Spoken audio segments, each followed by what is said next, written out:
Andiamo a vedere 5 nodi di utilità pratica per l'alpinismo, l'outdoor e gli sport in montagna. Iniziamo con il nodo sicuramente più utilizzato, il nodo delle guide alpine, il nodo 8 doppio. Andiamo a creare un doppino di corda, pieghiamolo a metà, questo nodo utilizza parecchia corda, passiamo un giro completo intorno alla corda col doppino terminale e rientriamo all'interno dell'anello creato.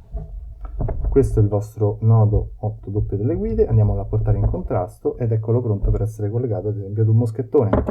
Altro nodo molto interessante è il nodo Prusik, che è un nodo utilizzato per creare un autobloccaggio. Lavorate con una distanza di un paio di centimetri dal nodo, andiamo ad eseguire delle spire di avvolgimento intorno a quella che è la parte, ad esempio, di una corda. Create 2-3 spire di avvolgimento, quindi entrate con il nodo, che sarà il punto terminale del vostro moschettone, all'interno del vostro punto di lavoro. Create almeno 3 avvolgimenti, avendo cura di sistemare poi le spire in maniera pulita per poter far funzionare il nodo in maniera corretta.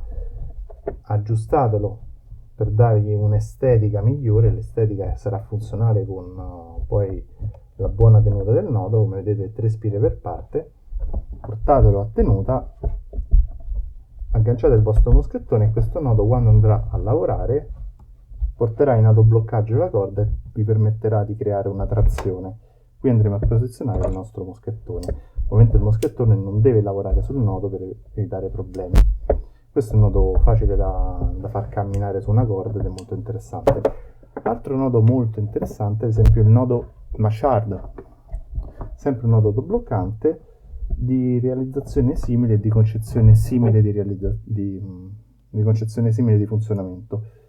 Prendete il vostro nodo, il nostro cordino, posizionando il nodo sempre su una parte della corda, andiamo ad eseguire degli avvolgimenti.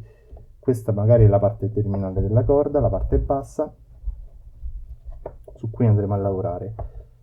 Sempre è un nodo autobloccante, eseguiamo degli avvolgimenti intorno alla corda.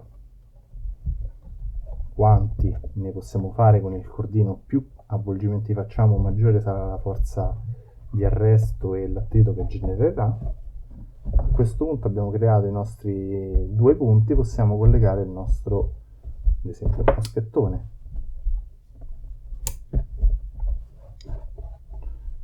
Prendiamo un ramo di corda, prendiamo un secondo ramo di corda ed eseguiamo la nostra giunzione col nodo doppio inglese.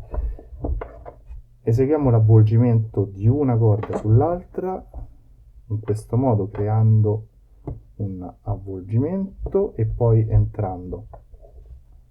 Di solito viene utilizzato il nodo inglese doppio perché è quello che dà un maggior risultato con il minor utilizzo di corda ed è un nodo utilizzato molto per chiudere i cordini, quindi è un nodo di sicuro interesse. Creiamo su questa parte un secondo doppio avvolgimento ed entriamo. Mettiamo i 2 nodi a contrasto, assicuriamoci che questa figura, molto simile al barcaiolo, sia posizionata dalla stessa parte, in modo tale che i 2 nodi possano andare a contrasto l'uno sull'altro con la maggior sezione. Ultimo nodo interessante, ad esempio il mezzo barcaiolo. Qui abbiamo visto quello che poteva essere una forma di barcaiolo, andiamo a vedere il mezzo barcaiolo.